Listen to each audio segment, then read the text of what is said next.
Diferente das tendências históricas, o preço do gado no Rio Grande do Sul subiu neste começo de primavera. Sobre esse assunto, conversamos agora com o coordenador do Núcleo de Estudos em Sistemas de Produção de Bovinos de Corte e Cadeia Produtiva, o NESPRO, Júlio Barcelos. Tudo bem, professor? Tudo bem, bom dia, Thaís. Estamos entrando numa primavera com melhores notícias, né? Em virtude dessa recuperação do preço do boi, um fato bastante inusitado, porque não esperávamos isso. Todas as projeções, oriundas da entre-safra demonstravam que a partir de setembro teríamos uma grande oferta de gado e isso poderia impactar negativamente nos preços. Não foi o que aconteceu e esse é um tema importante para discutirmos. Qual o papel das exportações nesse contexto? Afinal, são recordes registrados neste ano? Sim, o, as exportações este ano certamente baterão todos os recordes em volume, né? Mas os preços continuam muito, não é muito baixos, eles estão em patamares semelhantes ao ano de 2020 e 2021. Então, de 21 para cá, nós tivemos um crescimento na, no preço pago pela tonelada, um freio no final de 2023, quando a China reduziu drasticamente os preços pagos. Isso impactou todo o mercado internacional, inclusive de outras commodities, como a carne de frango, a carne suína, a própria soja e o milho estão menos valorizados internacionalmente. Mas especificamente no Brasil, nós tivemos dois grandes eventos importantes. Vamos primeiro ter um olhar mais de âmbito nacional e depois podemos regionalizar a situação mais pontual no sul do Brasil. Então, nacionalmente, nós tivemos uma seca mais prolongada no Brasil Central. Esta seca mais prolongada, ela atrasou a oferta de gado agora para os meses de setembro, outubro, porque ainda a produção brasileira mais significativa é a produção a pasto. Então, esta produção a pasto sofre uma consequência direta de qualquer mudança de natureza climática.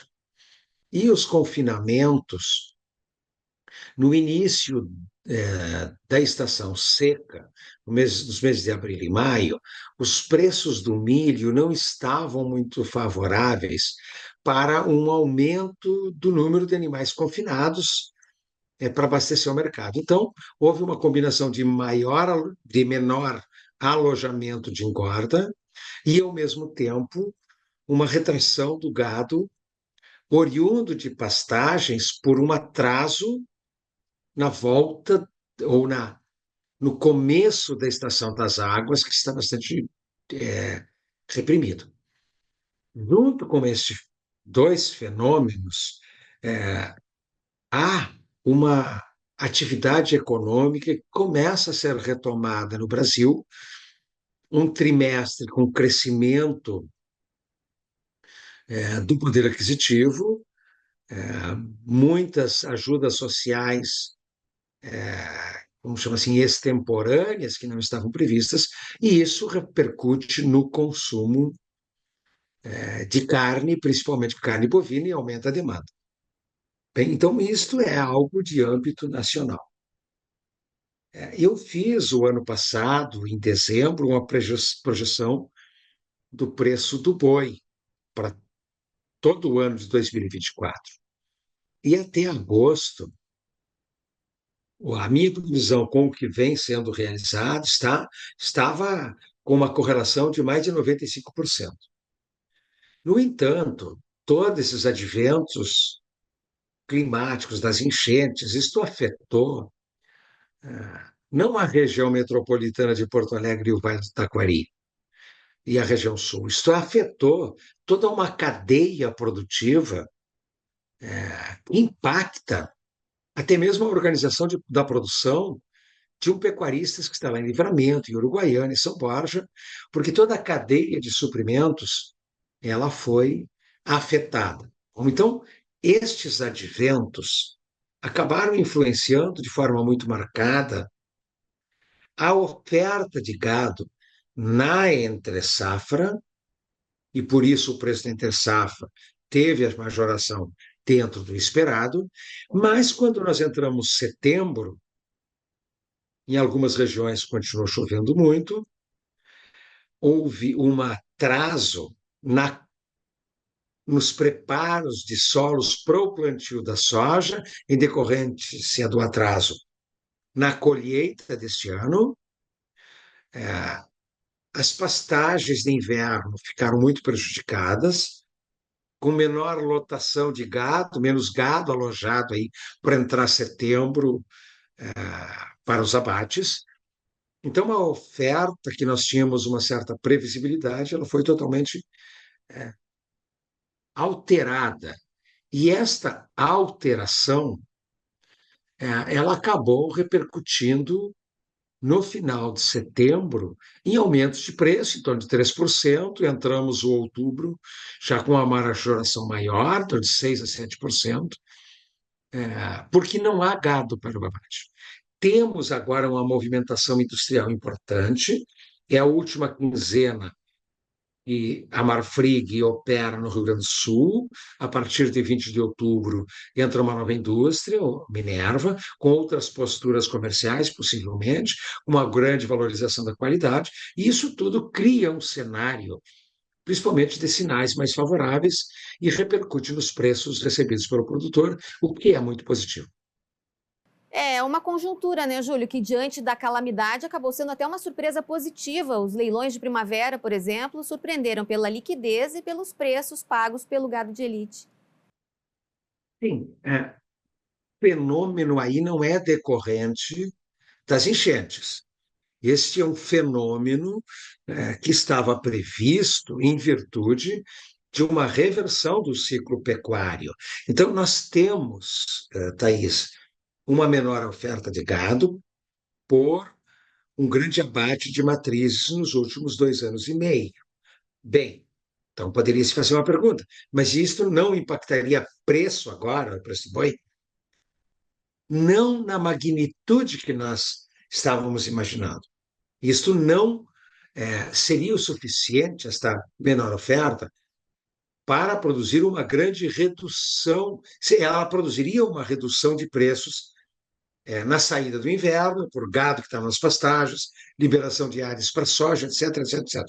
Só que a magnitude, em decorrência das enchentes, foi praticamente neutralizada e houve majoração de preço. Mas a reversão do ciclo da pecuária para um período de alta nos próximos 2 anos, ela impactou basicamente o investimento nos animais de genética, principalmente os reprodutores, nem vamos falar em animais de elite, mas touros, basicamente, e exclusivamente touros, fêmeas de reposição, não houve impacto ainda de preços, mas os touros sim, ou seja, o pecuarista enxergou, mesmo oriundo de uma época muito recente de crises decorrentes dos problemas climáticos, e ele enxergou, precisa investir na produção de terneiros, porque em 450 dias, que é o ciclo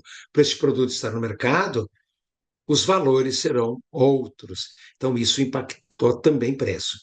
Então, esta reversão do ciclo, ela se combina com menor oferta de gado, mas também potencializada por uma questão circunstancial. Soja ainda não conseguindo ir para a terra, trigo atrasado nas colheitas, muitas chuvas com gado no campo nativo sendo mantido com facilidade e dando um poder ao pecuarista para reter um pouco a sua produção e tentar recuperar parte de sua renda que estava muito comprometida.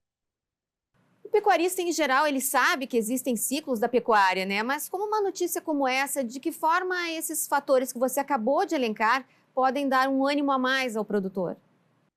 Sim, esta, o pecuarista se move muito, seja para investir em aumento de produtividade, seja para melhorar seu rebanho.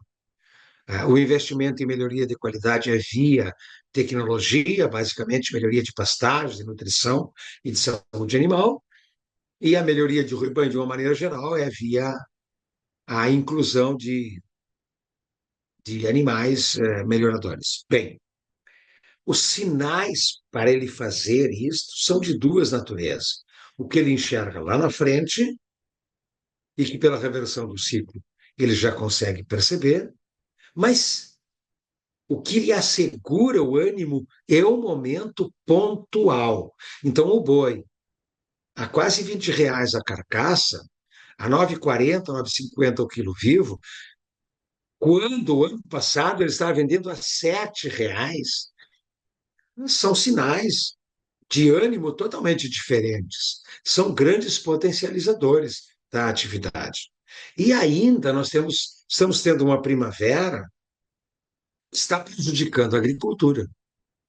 As áreas que o pecuarista liberaria para o seu parceiro sojicultor, para o seu parceiro plantador de arroz, elas estão com muitas dificuldades operacionais. Tem chovido toda semana. E na região que tem pecuária, isso é muito evidente. Fronteira Oeste e a região da Campanha do Rio Grande do Sul é onde está a pecuária de grandes volumes de gado. Estas regiões, os pecuaristas estão segurando a liberação de suas áreas, segurando não no sentido forçado. O seu parceiro agrícola diz assim, não, segura um pouco mais porque eu não consigo entrar na terra. Então, isso está dando mais suporte para aquele número de cabeças que o pecuarista tem, e isso faz com que ele agregue um pouco mais de peso, venda um gado mais bem acabado, enfim, está uma situação mais confortável. Obrigada, professor Júlio, pela participação. Eu agradeço e tenha um ótimo dia.